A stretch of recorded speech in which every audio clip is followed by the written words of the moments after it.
with Curtis Harper in, let's say, almost exactly 24 hours before you fight with the, let's call him the possible prospect. We are talking about Damian Knyba, 6'6". Not sure you know he was a shot putter.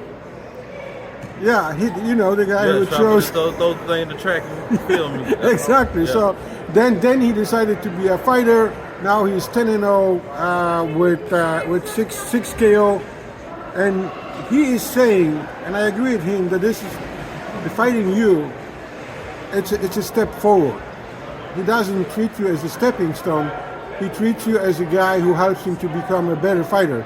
But you don't want him to become a better fighter, I presume. You want to win. How would you prepare for this fight? I prepared just as well as any other fighter, mentally, physically training, taking the steps to actually, go the distance in the fight. You don't plan on going the distance, you're going to put up a good fight, but you train to go the distance, you train to be in shape, you train to look like a fighter to be a fighter. So I mean, some people are assuming that the fighters who don't have the big, winning record, they just go through the motion. They just, okay, I'm gonna just, put the money in my pocket and training is a secondary.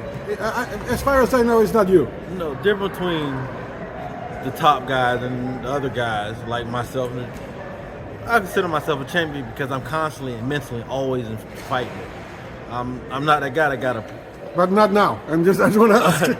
I'm not that guy that got that contract of that promotional contract. They can say, all right, I want to fight now, or they give me a deadline. I got to be constantly trained. I got to constantly be in the gym because I see every fight as an opportunity, and every fight is a contract or that phone call that I receive to be like, hey, Kurt, you want to step up? You want to fight again? Yeah. I don't have a 4-fight contract list for a promotional company. I have. You cannot be comfortable because how? No, I constantly got to be training because I'll wait on a phone call, not so much a contract in front of me that entitles someone else to follow the rules. I have to follow the rules in which I've started myself out with, and that's fighting the fight as they come. So when that phone ring, I got to be like, are you ready or are you not? And a quick one. Yeah, and I got to be like, yeah, I'm ready. Yeah. Because I get a fight to somebody else because that's Damian's one of those guys that he got a promotion contract, and then goes out to him. He got a promotion contract, so he has that ability to have someone pick the opponent for him that suits him when he's ready to train. I have to just constantly be ready. But this is a different situation because you have to be constantly ready, not knowing if you're gonna fight the guy who is 6'6" or 5'9", southpaw or Brower. 10-0 or 20-2 or 14-15. Yeah. I know my next fight always going to be an undefeated guy, and I don't mind that. But I always know it's going to be an undefeated guy. So you know that? Yeah. I know I'm not a legend, but I know that the opportunity is fighting the undefeated guys to place myself in position to be a top guy. And that's always going to be the predicament. If people are talking about you, what they are missing, because we can see you, just giving everything. We just had this, mini conversation before I start talking to you about, no fear versus Joel. Yeah. You beat the guy 9-0. Yeah. So you just, please, you tell me. The thing about me, I love my wife. Goes out to Sandra Harper. I love my kids, all of them. Martin, Vivian, Jaden, Carmen, and Christian. And that's me. I'm the family guy. I'm the husband. I'm the guy that want to go on a family trip. I'm the guy that want to teach his kids all in knowledge. Now, my son's a police officer in Clarksville. That's right outside of Nashville with all the police shootings going on in the world. Yeah. So my son's I am a police from Chicago, officer. man. I know what you're talking about. So my son's a police officer, and he's in that realm of trying to be a police officer for a school. So you see that.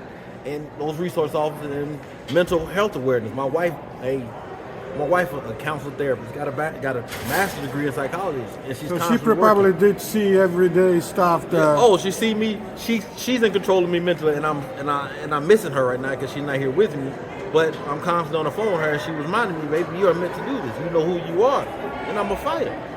And so, and I thank her for letting me come do this because her mental ability to keep me aware keeps me straightforward. I love my marriage, I love my kids, and I love what I do.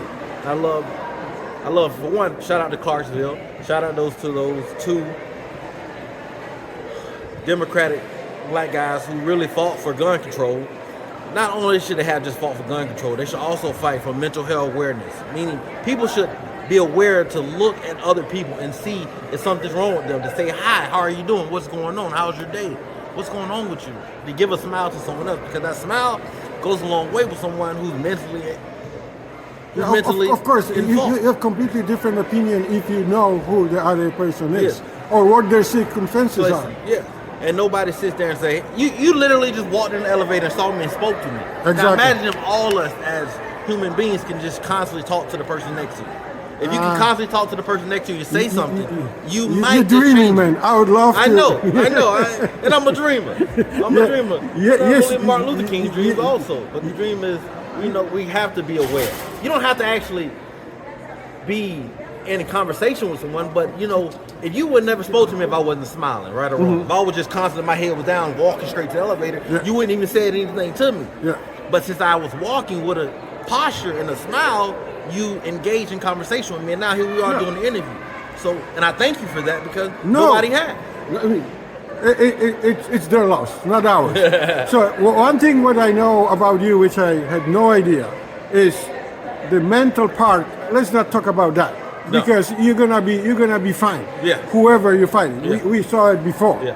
So the guy, you're not gonna get afraid of anything else. But just coming back to what's gonna happen tomorrow, Saturday night in Prudential Center. Did you have a time to even watch his fight?